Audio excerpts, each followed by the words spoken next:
Hello, this is Carl's, your friendly neighborhood violin teacher. Today we're going to be working on a piece called Allegro non troppo, and that is Italian for fast, but not too fast. This piece comes, this little, I guess call it a tune, comes from a composer named Brahms. It comes from his first symphony. And personally, I think his first symphony is garbage. But it's really, really hard to sit down and listen to and enjoy, except for this lovely little melody that we're going to learn today.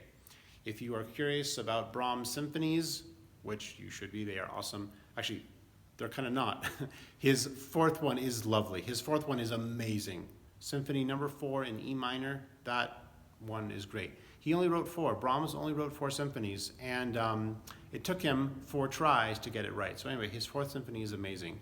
And this little melody that we're going to learn today from his first symphony is very, very charming. So I think it's a fun piece to play and to learn. So I'll play it now, and then we'll walk you through what you need to do to be able to play it yourself.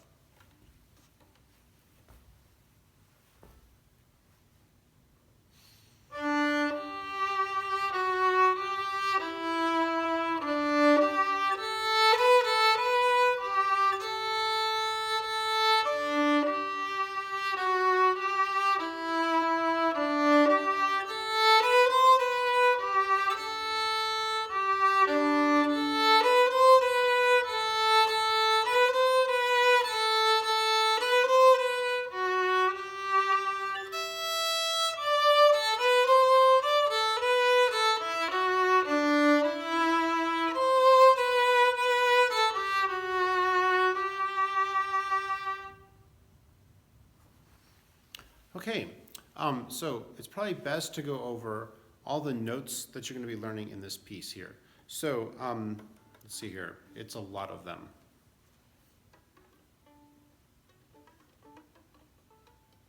Really? Yeah, it's a lot of them. Okay, well, we'll go through them. So we'll start on the D string. Now, by the way, you should all have a PDF of this in your, as part of your assignment. And all the notes are listed there as well, but we'll go through them here right now. So we'll start with, well, open D. First finger on D, which is called E. Second finger on D, which is called F sharp. Third finger on D, which is called G.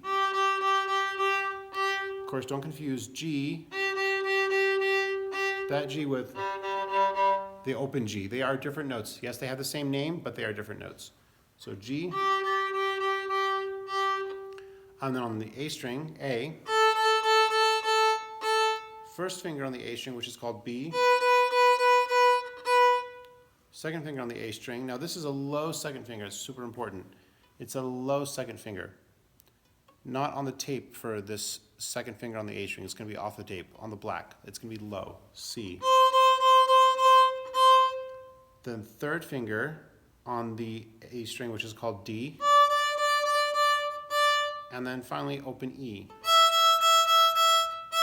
And those are the notes you need for this piece. I'll play it one more time on this side.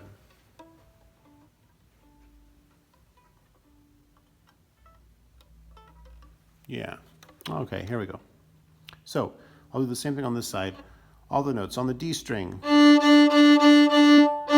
And then first finger on the D string, which is called E. And then second finger on the D string, which is called F sharp. And third finger on the D string, which is G. Then open A. First finger on the A string, which is called B.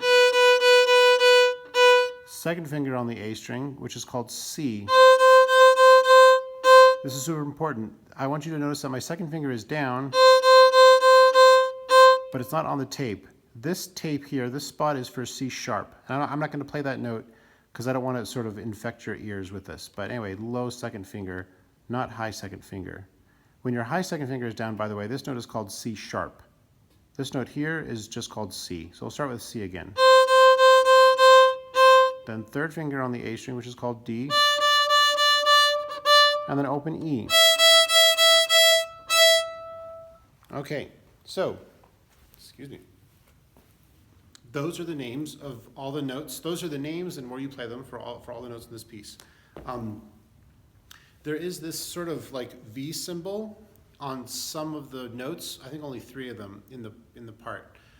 This little V symbol means, confusingly, up bow. I say confusingly because it looks to me like it's pointing down, but it's not. It's just the symbol, and it means up bow. It's a very, very, the reason why we have that drawing, it's not an arrow. I know it looks like an arrow, but it's not. It's a very, very old sort of stylized drawing of what the tip of a bow would sort of look like. So it means basically start at the tip of your bow is sort of what that little symbol means. It's not an arrow, it just means up bow. So it's on the very first note of the piece, which means the very first note of the piece needs to start up bow, like that. Now, if you're not sure what I mean, an up bow moves up, pretty straightforward, thankfully, and then a down bow moves down. So, up. Now, you see there are 2 more up bow markings in the 3rd line. Let's see here. So the 3rd line starts like this.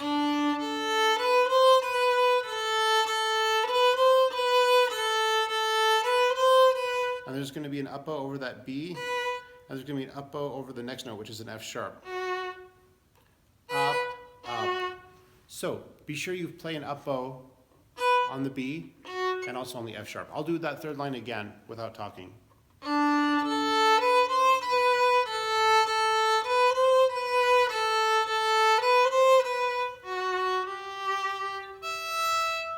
So be sure you're aware of those up bow marks. The next thing I kind of want to point out is that each line of the piece is different. So that doesn't always happen. Often in music, some lines will repeat themselves to make the piece easier to play or sort of hold together better. But because this is a small chunk of a much larger work, like the whole symphony, the whole first symphony is like 40 minutes of music, and the whole symphony is that, and this comes from one part of that whole thing, and that one part is like 20 minutes long. Anyway, so this whole thing is really huge. So we're playing a small portion of it, and just because of that, somehow it works out that every line in this piece is a little different. I'll play it line by line so you can hear that. Now, by the way, the first 2 lines are very similar to each other. They are very similar, but they are not the same. So I'll go line by line. Here we go.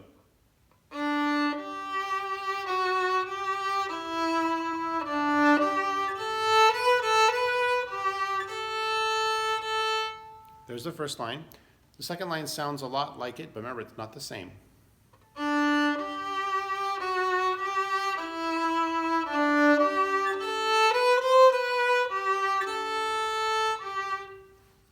Here's the 3rd line.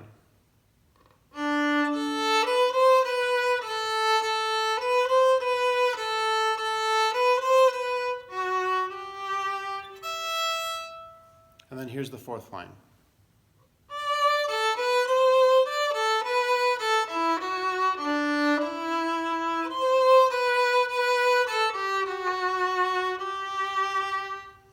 Okay, we'll play it one more time.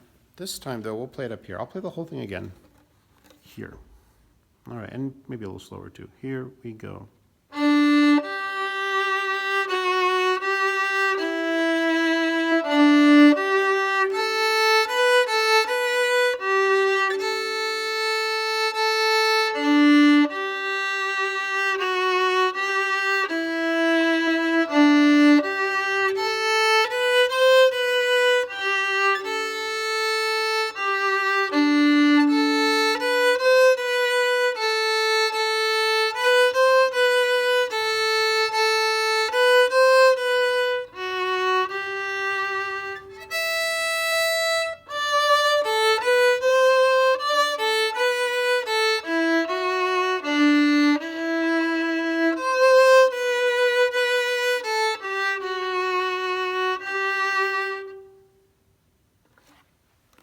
Okay, so maybe I'm missing something, but that should be enough to get you guys started. All right, thanks a lot. We'll see you soon.